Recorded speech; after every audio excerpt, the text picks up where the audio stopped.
Se conoce como Mayo francés o Mayo del 68 a las protestas llevadas a cabo en Francia y especialmente en París durante mayo y junio del 68. Grupos estudiantiles contrarios a la sociedad de consumismo, el capitalismo, el imperialismo, el autoritarismo, se unen a grupos de obreros industriales, a los sindicatos y al Partido Comunista Francés, siendo el mayor movimiento y huelga general estudiantil de la historia de Francia y posiblemente de Europa Occidental. El movimiento tuvo influencia hippie.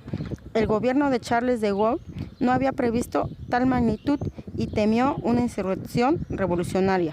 Lo más fuerte de las protestas finalizó cuando de Gaulle anunció las elecciones anticipadas que tuvieron lugar el 23 y 30 de junio. Los eventos previos para estos movimientos empezaron el 8 de enero del 68, cuando el ministro de Juventud y Deportes, Francois Minsufe, acude a la inauguración de una piscina en la Universidad de Nanterre, el cual fue abucheado por la publicación de su libro Blanco, donde hablaba acerca de los estados de la juventud estudiantil. El estudiante Daniel Cohn-Bendit, que fue uno de los principales líderes estudiantiles, provocó al ministro, reprochándole que su libro no trataba el problema sexual entre los jóvenes, pues este era al principio lo que pedían los estudiantes, la libertad sexual para vencer al puritanismo.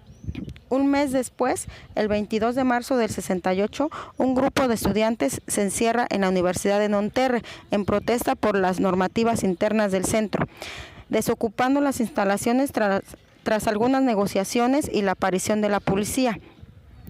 Esto da origen al movimiento 22 de marzo, el cual sería referente para las movilizaciones de mayo y junio de ese año. El 22 de abril del 68, 1.500 estudiantes acuden a una nueva protesta en Nanterre contra la detención de varios estudiantes del Comité Vietnam Nacional, acusados de atentar contra empresas estadounidenses. El 28 de ese mismo mes, el decano de la facultad ordena el cierre de la misma. Los estudiantes anuncian el boicot a los exámenes parciales y se produce el enfrentamiento con los miembros de la Federación Nacional de Estudiantes de Francia. El 3 de mayo, 8 estudiantes implicados en las protestas, entre los que se encontraba Daniel Cohn-Bendit, acuden a declarar a París. Ante esta situación, la Unión Nacional de Estudiantes y el Sindicato de Profesores llamaron a la huelga, exigiendo la retirada de la policía. El lunes 6 de mayo, los 8 de Nanterre, como se les conoció a los estudiantes, acudieron a declarar ante el Comité de Disciplina de la Universidad, que culminó en grandes enfrentamientos entre las barricadas levantadas en el barrio latino. El punto de inflexión del movimiento se da en la noche del 10 de mayo, conocida como la Noche de las Barricadas. Ante todos estos sucesos, se convoca una huelga general para el lunes 13 de mayo. Al día siguiente, los trabajadores de varias fábricas, como la Renault, ocupan las mismas, y así, poco a poco, la huelga se extiende, paralizando la mayor parte de la Francia industrial. Es así como un movimiento estudiantil trató de unir fuerzas con los trabajadores. El 17 de mayo es creado el Consejo por el Movimiento de las Ocupaciones, que apoya las huelgas y se opone a la moderación de los sindicatos. En los días siguientes se le unen los contralores aéreos, trabajadores del carbón, transporte, gas, electricista y los periodistas de la radio y la televisión. El 25 de mayo se abren las negociaciones con los representantes de los obreros en huelga, los cuales concluyeron el 27 de mayo con los acuerdos de Grenelle, donde se da un incremento al salario mínimo industrial, pero los trabajadores no reconocen este acuerdo, y al día siguiente Francois Mitterrand, en rueda de prensa, pide al gobierno de Gaulle su renuncia y se postula como candidato a la presidencia. El 30 de mayo, los simpatizantes de Gaulle hacen una manifestación llamada En Defensa de la República en los Campos Elíseos, en apoyo a la presidencia. El 30 de mayo, de Gaulle da un discurso por radio y convoca a elecciones en un plazo de 40 días. El 7 de junio, un nuevo enfrentamiento se da entre los huelguistas y la CRC. El día 10 de junio, un joven estudiante de secundaria muere en los enfrentamientos, lo que provoca nuevos disturbios en París.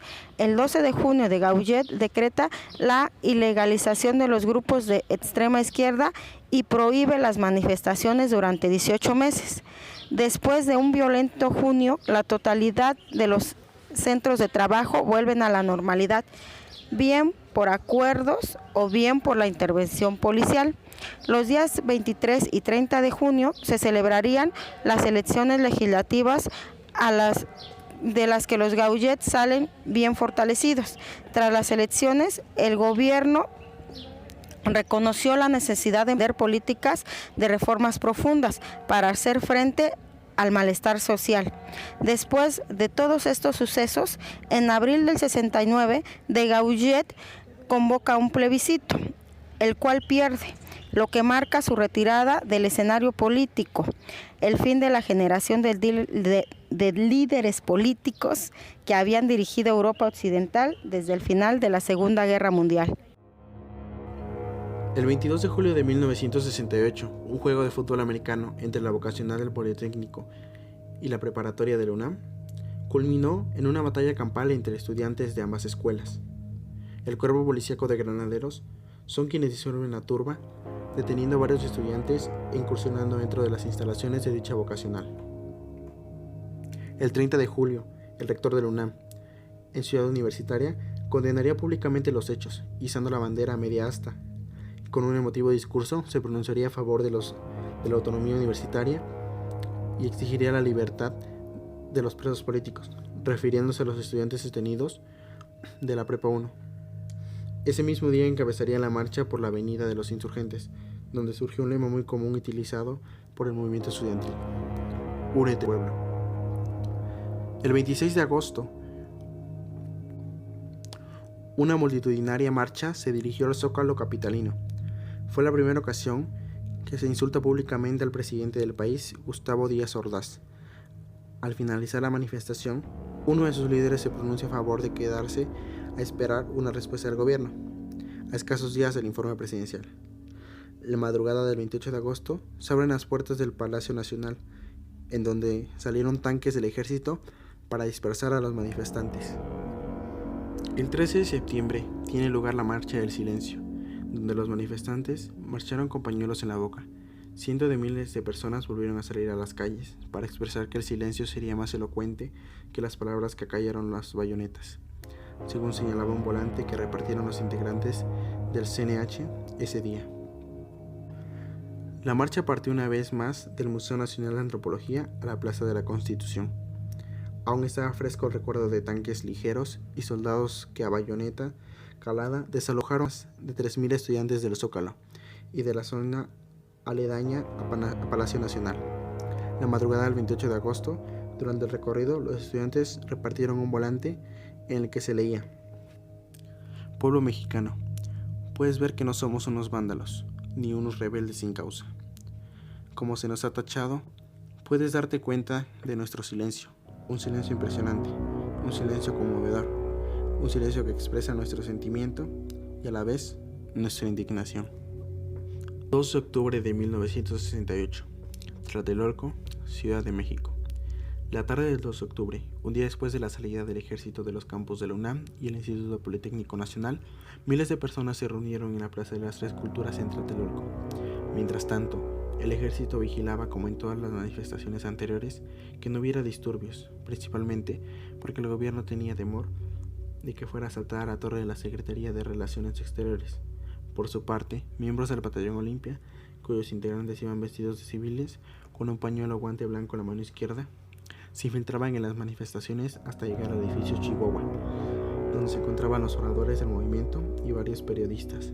Cerca de las 6 de la tarde, casi finalizando el evento, un helicóptero sobrevoló la plaza, de la cual dispararon bengalas, presumiblemente como señal para que los francotiradores del Batallón Olimpia, apostados en el edificio Chihuahua, abrían fuego en contra de los manifestantes y militares que resguardaban el lugar, para hacerles creer a estos últimos que los estudiantes eran agresores. Los militares, en su intento de defenderse, repelieron la agresión de los estudiantes. Pero ante la confusión, los disparos no fueron dirigidos contra sus agresores, sino hacia la multitud de los manifestantes que se encontraba en la plaza de Tlatelolco. Muchos manifestantes que lograron escapar del tiroteo se escondieron en algunos departamentos de los edificios aledaños, pero eso no detuvo al ejército, que sin orden judicial irrumpieron a cada uno de los departamentos y todos los edificios de lo que conformaba la unidad Tlatelolco para capturar a los manifestantes. Aún se desconoce la cifra exacta de los muertos y heridos. El gobierno mexicano manifestó en 1968 que fueron solo 20 muertos. 3 años más tarde, la escritora Elena Poniatowska, en su libro La noche de Tlatelolco, publicó la entrevista a una madre que buscó entre los cadáveres a su hijo y reveló que por lo menos había contado 65 cadáveres en un solo lugar. Algunos autores, como Jorge Castañeda, creen que todo uso de la fuerza pública comenzó a ser magnificado por la población luego de la operación contra los estudiantes en Tlatelolco. Este autor sostiene que los estudiantes asesinados fueron 68 y un soldado. El sábado 12 de octubre, el presidente mexicano Díaz Ordaz inauguró los 19º Juegos Olímpicos, bautizados irónicamente como la Olimpiada de la Paz. En ese momento, un grupo de manifestantes lanzó sobre el palco presidencial un papalote de color negro en forma de paloma, en repudio por las matanzas del 2 de octubre. Internacionalmente, se sabía poco de la reciente matanza de estudiantes. Esto mostraba 2 caras de México, ya que por un lado, mucha gente desaparecida era buscada, y por otro lado, México se vio como un gran anfitrión en el tiempo o que duró la justa deportiva. El 8 de noviembre de 2011, el Congreso de la Unión declaró el 2 de octubre Día de Duelo Nacional. Además, se propuso inscribir dicha fecha en el muro de honor de la Cámara de Diputados, en memoria de los mártires de la democracia. Más allá de recordar el 2 de octubre como una fecha lamentable, debe ser una fecha de homenaje en la lucha por la democracia. Debe ser recordado como una lucha de libertad que no responde a intereses partidistas o de grupo. Tal hecho histórico tiene que ser reconocido como una transición política de la libertad democrática que tuvo auge para el bienestar de las generaciones futuras, señaló el dictamen aprobado por el Congreso. El único movimiento estudiantil en el mundo que se terminó en una matanza fue el de México. Esta tragedia resultó un parteaguas en la vida de muchos mexicanos. En 1968 fue un año en el que nos marcó a sangre y fuego y tuvo el don de encender la llama de futuras luchas sociales. Todavía hoy, 1968 es un punto de partida. Es más, los aún representantes del movimiento del 68 se han unido al más reciente movimiento estudiantil, Yo Soy 132, a quienes clasifican como sus similares, luchadores por la libertad. Han pasado casi 44 años de la masacre del 2 de octubre de Tlatelolco, pero los mexicanos no olvidamos el acontecimiento más trascendente de México en la segunda mitad del siglo XX. La frase 2 de octubre no se olvida recuerda a una generación que luchó contra el autoritarismo y que cada año convoca a una marcha que sigue exigiendo el esclarecimiento de los hechos, a pesar de haber llevado al expresidente Echeverría al banquillo de los acusados. Este movimiento fue y sigue siendo el más claro ejemplo de la lucha y protesta juvenil. Desde mi punto de vista, los mártires del 68 solo fueron la gota que derramó el vaso, porque pudieron tumbar a los hombres, pero no a la idea. En Panamá, el 5 de octubre de 1968 fue depuesto el presidente Arnulfo Arias Madrid por un levantamiento de la Guardia Nacional encabezado por el coronel Omar Torrijos Herrera, Boris Martínez y José Ramos. Inicialmente José María Pinilla Fábrega se proclamó presidente, pero en virtud de una serie de cambios en la nueva estructura de poder, el liderazgo lo ocupó Torrijos Herrera, dando así lo que se conoce como la Revolución Torrijista. El nuevo gobierno tomó medidas como abolición de los partidos políticos existentes, el rechazo de la el rechazo de los anteproyectos relativos a la zona del Canal de Panamá y el acercamiento con Cuba y gobiernos progresistas de la región latinoamericana, incluyendo el apoyo a la revolución sandinista. En Puerto Rico, el 5 de noviembre de 1968, tuvieron lugar las elecciones generales. En Puerto Rico, el 5 de noviembre de 1968, tuvieron lugar las elecciones generales donde resultó electo como gobernador Luis Ferré, del Partido Nuevo Progresista Anexionista. El Partido Independentista puertorriqueño no alcanzó representación. En el resto del Caribe, en las pequeñas Antillas, el régimen colonial prevaleció relativamente en la década de los años 60, por el control que tenían Gran Bretaña, los Países Bajos y Francia. En el caso de Venezuela, el candidato del Partido Social Cristiano, Rafael Caldera, ganó las elecciones presidenciales ese año de 1968, lo cual impactó en la división del Partido Acción Democrática Socialdemócrata y que dio origen al nacimiento en ese momento del Movimiento Electoral del Pueblo. Fue en ese proceso electoral cuando perdió la socialdemocracia venezolana y se dio inicio a la llamada democracia bipartidista.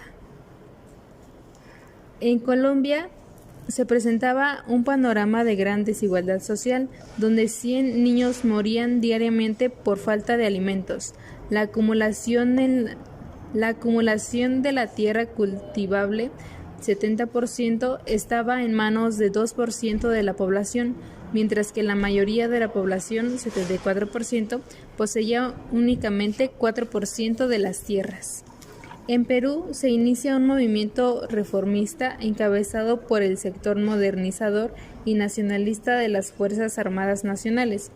El 3 de octubre de aquel año, al filo de la madrugada y pocas horas después de la matanza estudiantil del 2 de octubre de México, en Lima, los militares encabezados por el general Juan Velasco Alvarado derrocan al presidente Fernando Belaúnde Terry. 6 días después de asumir el poder, Velasco Alvarado realizó su primera expropiación petrolera, a la vez que ordenó la expulsión de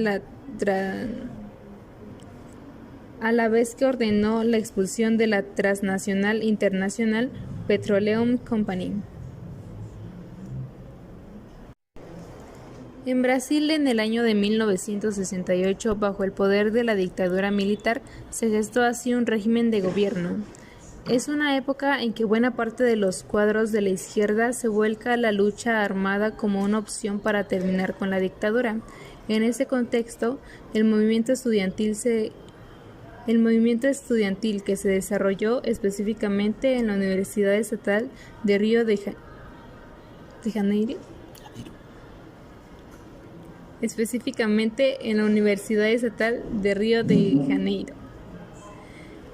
En la Universidad Estatal de Río de Janeiro, decenas de alumnos fueron apresados, 2 de ellos raptados dentro de las propias facultades. Algunas salas de los directorios y de los centros académicos fueron invadidas por la policía y el material de impresión y los archivos confiscados. Argentina tuvo un 68 que en realidad estalló hasta el año siguiente, cuando en medio de la dictadura militar de Juan Carlos Onganía emergen las protestas estudiantiles por la censura del régimen militar en diversos órdenes y se desarrolla la ocupación de distintas universidades.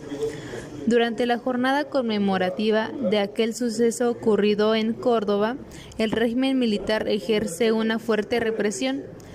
Meses después se eleva la protesta por la privatización de los comedores universitarios en la ciudad de Corrientes. La Confederación General de Trabajo convocó a un paro nacional. Esta ola de violencia por los militares llevó a la conclusión del llamado Cordobazo. En Chile, el año de 1968 estuvo marcado por la aparición de distintas formaciones políticas de izquierda. Una de ellas fue el movimiento de izquierda revolucionaria. En gran medida como producto de la influencia de la Revolución Cubana. Otra de las organizaciones progresistas destacadas fue el Movimiento de Acción Popular Unitario, el cual surgió de la escisión producida en la democracia cristiana, como culminación de un proceso de crítica interna a la descomposición del gobierno de Frei.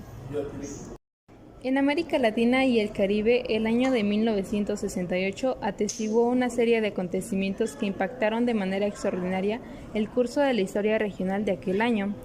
En los años 60, la región latinoamericana estuvo signada por una serie de acontecimientos políticos, entre los que destacan el mantenimiento del bloqueo y la intensificación de las incursiones armadas contra Cuba, los golpes militares reaccionarios de Brasil, Bolivia, Argentina y la anulación de las leyes democráticas en Uruguay.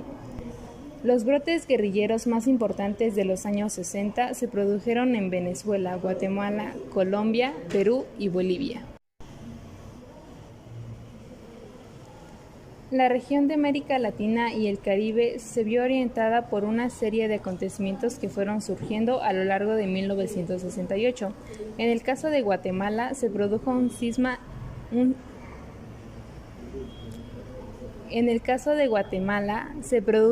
cisma político como resultado de la ruptura entre las Fuerzas Armadas rebeldes y el Partido Guatemalteco del Trabajo. La organización guerrillera surgió dentro de un grupo de 20 oficiales jóvenes del ejército que, radicalizados por el influjo de la Revolución Cubana, formaron inicialmente el Movimiento Revolucionario 13 de noviembre. Guatemala se vio envuelta en una campaña contrainsurgente, en la que fueron asesinados más de 10,000 ciudadanos. El 8 de junio, la insurgencia guatemalteca llevó a cabo una operación contra el embajador de Estados Unidos, John Gordon Main, ante la cual las tropas guatemaltecas respondieron asesinando a 2.800 intelectuales, estudiantes y líderes campesinos y obreros. En Cuba, la revolución cobraba nuevos movimientos de fuerza con las reformas nacionalizantes que se realizaban ese año, en particular sobre las empresas monopólicas de los servicios comerciales. En marzo de 1968 se produce la ofensiva revolucionaria que destruyó a los pequeños comercios creados a partir de la escasez de productos y de su deficiente distribución. En Costa Rica se fortaleció la presencia del Estado. La política desarrollista se apoyó en la industrialización sustitutiva de importaciones. En 1968, en Honduras, estalló una huelga general de sectores empresariales y sindicales en la costa norte. El movimiento de los trabajadores y sus organizaciones sindicales se organizaron para frenar el alto costo de la vida, ya que el gobierno decretó un aumento al impuesto de 10, 20 y 30% a las importaciones y al consumo. La Federación Sindical de Trabajadores Nacionales de Honduras inició la huelga general el 18 de septiembre y concluyó una semana después, disuelta por la fuerza militar. Al estar paralizada la economía, el gobierno militar de López Arellano ejerció una violenta represión, encarcelando a diversos dirigentes obreros e incluso a empresarios dedicados a las importaciones. Esto obligó a la Federación Sindical de Trabajadores Nacionales de Honduras a firmar un convenio con el gobierno para levantar la huelga el 25 de septiembre de 1968.